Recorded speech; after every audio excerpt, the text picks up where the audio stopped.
Oui, derrière les compromis qui te paraissent anodins en fait, ou insignifiants, se cache une ruse de l'ennemi pour briser et t'éloigner de Dieu, pour te briser et t'éloigner de Dieu. Je fais un compromis pour faire plaisir à mon conjoint. Je fais un compromis pour faire plaisir à mes amis. Je fais un autre compromis pour faire plaisir à ma famille. Oui, je fais un compromis pour faire plaisir à mon boss. Je fais un compromis pour faire plaisir à X, Y. Mais à côté de ça, qu'est-ce que Dieu te demande de faire? C'est la question que je vais te poser. Qu'est-ce que Dieu te demande de faire? Est-ce que tu as interrogé Dieu sur qu'est-ce que tu dois faire avant de poser une action? Hello, hello! J'espère que tu vas bien. Moi, de mon côté, ça va super bien. Je suis ravie de te retrouver pour cette nouvelle vidéo ou ce nouveau podcast en fonction de ta plateforme d'écoute. Si tu viens d'arriver sur mon site internet, sur mon compte YouTube ou bien sur l'une des plateformes audio qui diffusent mes podcasts, welcome! N'hésite surtout pas à découvrir tout le contenu que je partage. N'hésite surtout pas à me donner ton avis. J'ai juste hâte en fait finalement de que tu me dises tel contenu t'a béni, tel invité t'a béni. J'attends juste ton retour. N'hésite pas à vraiment fouiller. Et je suis sûre qu'il y a quelque chose pour toi dedans. Je suis sûre qu'il y a quelque chose pour toi dedans. Aujourd'hui, je vais aborder la thématique en fait la notion du compromis dans la vie chrétienne. Le compromis. Il a l'air inoffensif et pourtant il fait énormément de dégâts. C'est la raison pour laquelle vraiment le Seigneur a posé sur mon cœur que je dois parler de ce thème. Il y a tellement de choses à dire, donc je vais essayer vraiment de ne pas m'éparpiller et de te donner vraiment ce dont tu as vraiment besoin, l'enseignement dont tu as vraiment besoin. Tout ce que je peux te dire, c'est prends place et reste connecté pour la suite.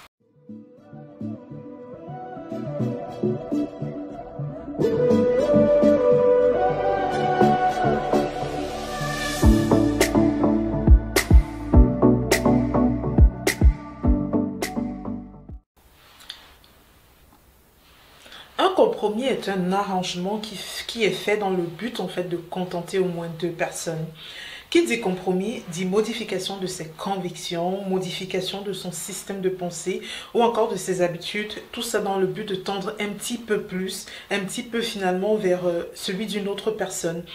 Et cet arrangement peut intervenir dans tous les domaines, dans tous les aspects finalement de ta vie, que ce soit à l'école, que ce soit dans ta vie privée, avec ton conjoint, que ce soit dans ta famille, que ce soit avec tes amis, que ce soit encore dans ton milieu professionnel. Il n'y a vraiment pas de vérité standard arrêtée sur la question.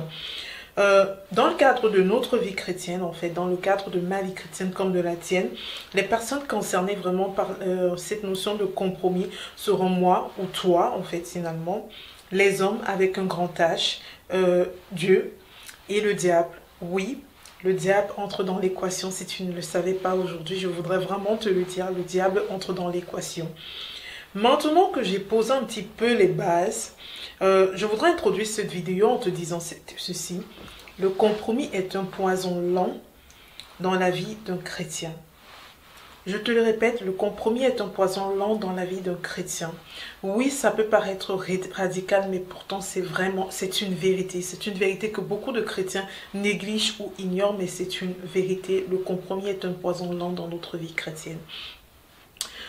Il y a un auteur chrétien que j'ai découvert récemment. Bon, je dirais j'ai découvert, je suis tombée en préparant ce podcast, je suis vraiment tombée sur sa citation et me suis dit, sa citation en fait, elle dit tout.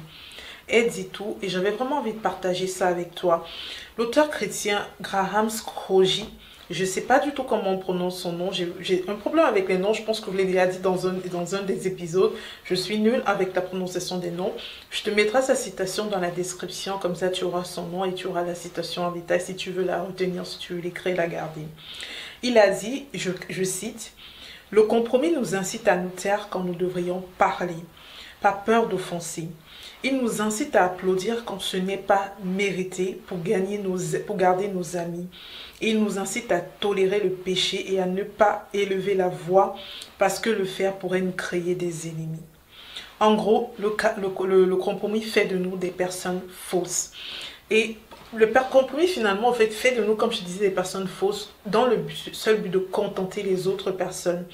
Or, le Seigneur accorde une grande importance à la sincérité de nos cœurs, à la sincérité de nos paroles et à la sincérité de nos actions. Et aujourd'hui, j'aimerais vraiment te dire, je pense qu'il y a beaucoup de personnes, si le Seigneur a posé ça sur mon cœur, ça veut dire qu'il y a des personnes pour qui je devais déconstruire ce système de pensée. Il n'y a pas de petits compromis. Et à chaque fois que tu fais un compromis, à chaque fois que j'en fais un, ou bien qu'une personne, on fait qu'un chrétien, une chrétienne, on fait en fait, c'est finalement sa vie spirituelle qui est ébranlée. C'est sa vie, c'est sa connexion avec Dieu également qui est affectée finalement. Sa connexion avec Dieu est affectée. Car être fausse avec des personnes, être fausse avec les autres, c'est un péché. Et tout le monde sait, et tout chrétien sait que le péché éloigne de Dieu. On a souvent l'habitude en fait de dire et même d'entendre, je pense aujourd'hui, énormément de personnes disent ça, la vie en société nécessite des compromis. J'ai envie de dire ce n'est pas entièrement faux. Car les compromis, j'ai envie de dire, c'est vraiment la preuve que nous écoutons les uns les autres, que nous attendons un avis, que finalement, euh, c'est la preuve en fait que nous ne vivons pas dans une dictature finalement, de se dire qu'on vit avec des compromis. Ça, ce n'est pas totalement faux. Toutefois, j'avais envie en fait de nuancer ça. Moi, j'adore nuancer mes propos. Je n'aime pas les trucs arrêtés, sauf si c'est la parole de Dieu qui me le dit. J'adore nuancer mes propos parce qu'on n'a pas tous le même vécu, on est tous différents. Et ce qui est valable pour X n'est pas toujours valable pour Y. Mais quand la parole de Dieu est claire, en fait, je préfère de vraiment nuancer les propos du monde en te disant que voilà ce qui est vérité. Toutefois, si on regarde les Écritures, je suis partie chercher dans Matthieu 18, au verset 19. Jésus dit, si deux s'accordent. Si deux s'accordent, vraiment, ça renvoie à ce que je te disais au début, à cette notion d'arrangement dont je t'ai parlé au début. Mais ensuite, dans le verset suivant, c'est qu'il précise, assembler à mon nom. Assembler à mon nom qui introduit finalement cette condition non négociable qui est celle de la présence de Dieu. Donc vraiment cet accord, dans cet arrangement, la présence de Dieu. Donc j'ai envie de te dire, oui, la vie en elle-même nécessite des compromis. Mais dans chaque compromis que tu vas faire, tu dois te poser ces trois questions. Ces trois questions que j'aimerais partager avec toi. La première est, est-ce que ce compromis t'est demandé par Dieu? Si ce compromis t'est demandé par Dieu, oui, vas-y, saute, obéis. La deuxième question, c'est est-ce que ces compromis sont contraires à la parole de Dieu? Là, je te dirais, assieds-toi et réfléchis vraiment avant de prendre une décision. La troisième question, c'est quelles sont les raisons profondes derrière ce compromis? Est-ce que tu fais ce compromis pour plaire aux hommes? Est-ce que tu fais ce compromis finalement pour contenter des hommes? Est-ce que tu fais ce compromis parce que tu recherches une satisfaction personnelle? Aujourd'hui, je te parle de ces trois questions parce que je veux vraiment t'interpeller. Je veux vraiment t'interpeller parce qu'aujourd'hui, avec l'évolution de notre société, et ça n'évolue pas toujours dans le bon sens, je pense que nous sommes nombreux à être... pas mal de chrétiens sur la même longueur d'onde qu'aujourd'hui, la société n'évolue pas forcément dans le bon sens. Avec l'évolution de la société, vraiment, sous prétexte de l'amour et de la tolérance, même les chrétiens se mettent à vivre une vie remplie de compromis. Et ce n'est pas normal, ce n'est pas normal. Maintenant, on voit des chrétiens, j'ai envie de te dire, maintenant on voit des chrétiens qui défendent bec et ongles des péchés sexuels et des péchés contre notre corps. En utilisant l'argument de Dieu est amour. Dieu est amour, oui, certes, mais vous oubliez, et ces chrétiens-là oublient un truc. La parole de Dieu est claire sur ces différents péchés. Tout est écrit dans la Bible et je n'invente rien, tout est écrit dans la Bible. Et si la Bible c'est ton référentiel, n'y ajoute rien et n'enlève rien. Ne traduis pas, j'ai envie de dire, ne déforme pas ce qui est écrit dans la Bible pour que ça t'arrange et tu utilises j'ai envie de dire, la signification originale encore comme ça t'arrange. Si la Bible est ton référentiel, tiens-en compte. Bref, la société va mal, c'est un fait. Et le chrétien se fond de plus en plus dans le moule sans se poser de questions. Le chrétien ne cherche pas à pousser plus que ça. Le chrétien se met juste dans le moule et ce n'est pas normal. Je pense que c'est vraiment l'une des raisons pour lesquelles le Seigneur a posé ce thème sur mon cœur. Parce que vraiment, je pense que c'est pour une sœur aujourd'hui. C'est pour une sœur. Et je voudrais que tu reçoives ce message. C'est vraiment, je le sens sur mon cœur que ce message que j'ai aujourd'hui, c'est pour une sœur. Oui, oui, Dieu est un Dieu d'amour et miséricordieux. Mais en tant que chrétien, il est important que nous réalisons, il est important en fait que tu réalises qu'il y a des œuvres du diable dans ta vie que tu as attribuées à Dieu. Il y a des pensées du diable que tu attribues à Dieu. Il y a des directives du diable dans ta vie que tu attribues à Dieu. Et il y a des paroles du diable que tu attribues à Dieu. Et j'aimerais vraiment, c'est pour ça que je t'ai dit au début, le diable fait partie de l'équation et on ne peut pas l'exclure. Le diable utilise le compromis pour tuer ta vie spirituelle. Et à petit feu, vraiment, c'est vraiment, il utilise le compromis pour tuer ta vie spirituelle à petit feu, et tu ne t'en rends pas compte. Tu te rendras seulement compte une fois que en fait, tu trébucheras de manière violente. Et ce ne sera pas un petit pas que je suis tombée, je me suis égratigné le genou. C'est quand tu trébucheras de manière violente que tu te rendras compte que depuis le début, c'est le diable qui te manipule sur tellement d'aspects de ta vie et qui te fait faire des compromis. Au lieu d'écouter la voix de Dieu et sa parole, tu t'abaisses sans cesse en fait à tes standards. Tu abaisses sans cesse tes standards. Tu abaisses sans cesse tes standards jusqu'à un moment en fait où ton intégrité sera touchée. Tes convictions seront ébranlées, ton caractère sera transformé et ta relation finalement avec Dieu sera brisée. Oui, derrière les compromis qui te paraissent anodins en fait et ou insignifiants, se cache une ruse de l'ennemi pour briser et t'éloigner de Dieu, pour te briser et t'éloigner de Dieu. Je fais un compromis pour faire plaisir à mon conjoint. Je fais un compromis pour faire plaisir à mes amis. Je fais un autre compromis pour faire plaisir à ma famille. Oui, je fais un compromis pour faire plaisir à mon boss. Je fais un compromis pour faire plaisir à X, Y. Mais à côté de ça, qu'est-ce que Dieu te demande de faire? C'est la question que je vais te poser. Qu'est-ce que Dieu te demande de faire? Est-ce que tu as interrogé Dieu sur qu'est-ce que tu dois faire? Avant de poser une action, est-ce que tu as interrogé Dieu sur ce que tu dois faire? Le problème est qu'aujourd'hui, en fait, beaucoup trop de chrétiens essayent de garder un pied dans le monde et un pied avec Dieu. Chez nous, au Cameroun, on appelle ça faire la danse bafia. Un pied devant, un pied derrière. Un pied devant, un pied derrière. Je me suis un peu laissée aller. Sauf qu'en fait, je suis désolée de te l'apprendre aujourd'hui si tu ne le savais pas. Je voudrais vraiment te le dire. Dieu ne connaît pas les demi-chrétiens. Dieu ne connaît pas non plus les chrétiens non pratiquants. Dieu ne connaît pas non plus les chrétiens saisonniers. Et il connaît encore moins les chrétiens par association. Le mot chrétien tout court, c'est chrétien tout court. C'est tu prends tout ce qui va avec. Ce n'est pas je prends ce qui me plaît, je laisse ce qui ne me plaît pas. Et je voudrais t'inviter à regarder l'état de ton cœur aujourd'hui parce que c'est vraiment du cœur, c'est vraiment de là que provient toute chose. Je voudrais t'inviter à regarder l'état de ton cœur et à te poser ces trois questions. Je ne sais pas pourquoi le Seigneur m'a inspiré des trois questions pas mal sur ce contenu, mais bon, à chaque fois c'est trois questions, mais je voudrais vraiment que tu te poses et tu te poses ces trois questions. La première, est-ce que ton cœur bat à 100% pour Jésus, voire à 1000% même pour Jésus? La seconde, c'est, lui être agréable est-elle une priorité pour toi? Est-ce que être agréable au Seigneur est une priorité pour toi ou tu préfères être agréable aux hommes? Pose-toi cette question. Et la troisième, c'est, as-tu renoncé à toi-même afin que lui prenne toute la place qui est due dans ta vie en fait?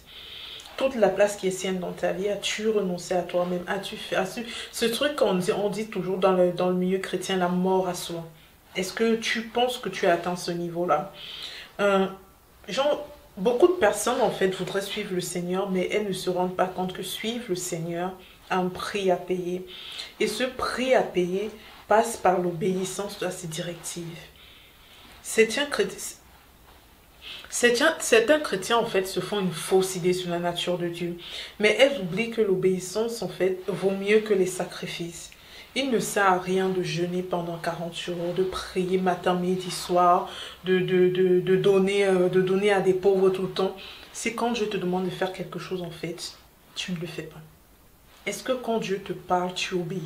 C'est vraiment ce que tu dois poser comme question. Est-ce que quand Dieu me parle, est-ce que j'obéis? Est-ce que j'obéis?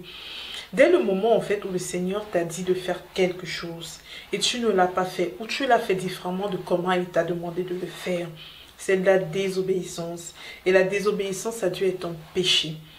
Alors, ne te dis jamais qu'un compromis que tu fais est un petit compromis. Ne te dis jamais qu'un compromis que tu fais est un compromis anodin.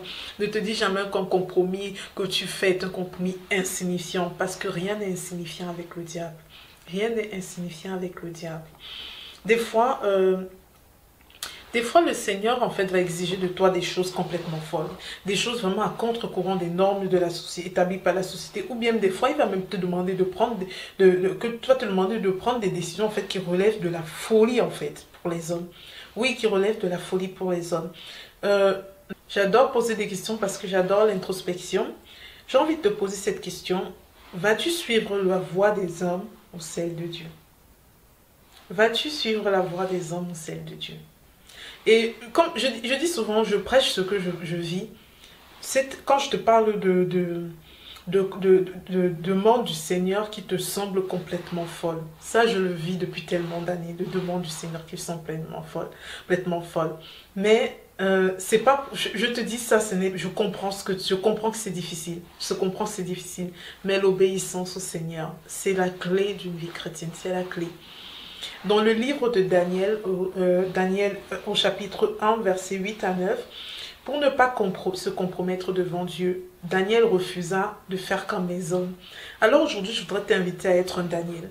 Je voudrais t'inviter à être un Daniel. Je voudrais m'inviter moi-même également à être un Daniel. Parce qu'il y a des fois, je ne suis pas un Daniel dans ma vie. Je voudrais vraiment t'inviter à être un Daniel. Je voudrais t'inviter à servir le Seigneur avec droiture, avec fidélité et sans compromission. Parce que la faveur de Dieu est sur ceux qui mènent une vie sans compromission. Une vie basée sur une obéissance absolue à sa parole et à ses directives. Et quand je dis absolue, je le précise bien absolue parce que ce n'est pas une obéissance partielle. Ce n'est pas une obéissance saisonnière. Ce n'est pas une obéissance en fonction des situations, mais c'est vraiment une obéissance absolue. Oui, pour connaître ses directives, pour pouvoir lui obéir, il faut l'entendre. Pour connaître ses directives, il faut l'entendre. C'est pour ça que perpétuellement, je t'incite à avoir une réelle intimité avec le Seigneur. Si tu n'as pas d'intimité avec le Seigneur, tu te feras polluer par des voies du malin, par les voies des hommes. Tu te feras polluer par des voies qui ne sont pas celles de Dieu. Et comme je te disais tout à l'heure, tu crois qu'il y a des œuvres de Dieu dans ta vie alors que ces œuvres-là ne sont pas de Dieu mais sont du diable. Tu imputeras des œuvres du diable à Dieu alors que c'est faux, ce sont des œuvres du diable. Donc recherche perpétuellement cette intimité avec le Seigneur. Cherche à être agréable au Seigneur. Cherche à être agréable au Seigneur, recherche perpétuellement à être proche de lui, recherche sa présence, recherche perpétuellement car tant que tu n'auras pas en fait créé quelque chose, un lien, une connexion avec Dieu, tu n'arriveras pas à différencier ta voix de la voix de Dieu, de la voix du malin, de la voix des hommes. Donc recherche vraiment cette intimité avec le Seigneur. Et finalement, j'ai envie de te dire, pour répondre à la question que je t'ai posée au début, pour répondre à la question en fait que tu vois en titre sur cette vidéo, c'est une réponse avec conviction. Une réponse avec conviction et sans hésitation. Et je te dirais non, Dieu n'est pas un Dieu de compromis. C'est vraiment ma réponse pour toi. Non, Dieu n'est pas un Dieu de compromis. Et pour conclure, je voudrais t'inviter à réfléchir à cette question. Quels sont les compromis que tu trouvais jusque-là insignifiants dans ta vie, mais qui, au regard de tout ce que je t'ai partagé aujourd'hui, sont une menace pour ta vie spirituelle? Prends réellement ce temps d'introspection, pose la question au Seigneur, demande-lui de t'éclairer, parce que le Seigneur dit demandons, on vous donnera. Demande-lui de t'éclairer, demande-lui d'aller fouiller en profondeur de ton cœur, d'aller fouiller même les choses que tu as oubliées, demande-lui de t'aider, car vraiment cette introspection sera bénéfique pour ta marche chrétienne. Tu ne peux pas perpétuellement avancer dans ta vie chrétienne et vouloir aller dans une autre dimension avec le Seigneur si tu passes ta vie à faire des compromis pour contenter les uns et les autres, si tu passes ta vie à faire des compromis pour pouvoir te contenter toi-même. Donc je t'invite vraiment aujourd'hui à faire cette introspection et te poser et à dire Seigneur, on a besoin d'un face-to-face toi et moi. Seigneur, j'ai besoin que tu me parles aujourd'hui. Seigneur, j'ai besoin de révélation aujourd'hui. Parce que comme je le dis souvent en fait, tant que le Seigneur ne t'a pas révélé quelque chose, tant que le Seigneur ne t'a pas révélé une maladie que tu as, il ne pourra pas te soigner. Il a besoin de te révéler pour te soigner. Donc vraiment, assieds-toi avec lui et dis-lui, papa, c'est l'instant révélation. C'est l'instant révélation. Tu as besoin de la révélation pour la transformation. Voilà. Donc, me voici arrivé à la fin de cet épisode. Merci à toi pour ton écoute. J'ai pris plaisir à le réaliser et j'espère en fait qu'il était édifiant pour toi. J'espère que ta thématique t'a plu et elle a pu t'éclairer aujourd'hui sur certains aspects de ta vie. N'hésite pas à me contacter en fait si tu souhaites échanger plus sur le sujet. Je suis disponible que ce soit en message privé sur Instagram, que ce soit via la rubrique contact de mon site internet. N'hésite pas à me contacter, ça me ferait plaisir d'échanger avec toi sur la thématique. Si le contenu t'est édifié, n'hésite pas le petit pouce. Ça fait toujours plaisir, ça donne le petit baume au cœur. N'hésite pas à partager à une soeur qui a besoin d'entendre ces mots. Et peut-être un frère. C'est vrai que cette chaîne s'adresse aux femmes, mais je pense qu'il y a des thématiques qui finalement peuvent édifier également des frères. Donc n'hésite pas à partager un frère également. Et n'hésite pas à me laisser en commentaire un petit mot si cette thématique, si le contenu t'a édifié et t'a éclairé. Je te donne rendez-vous le lundi prochain, si Dieu veut. Et en attendant, je ne peux que te souhaiter de passer une magnifique semaine, de me retrouver sur Instagram, parce que sur Instagram, je continue, même si sur YouTube, je ne poste rien.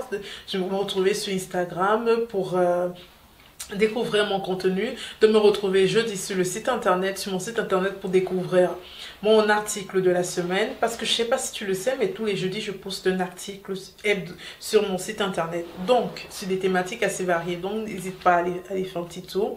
Et moi de mon côté, tout ce que je peux te dire, c'est sois abondamment béni. Bye.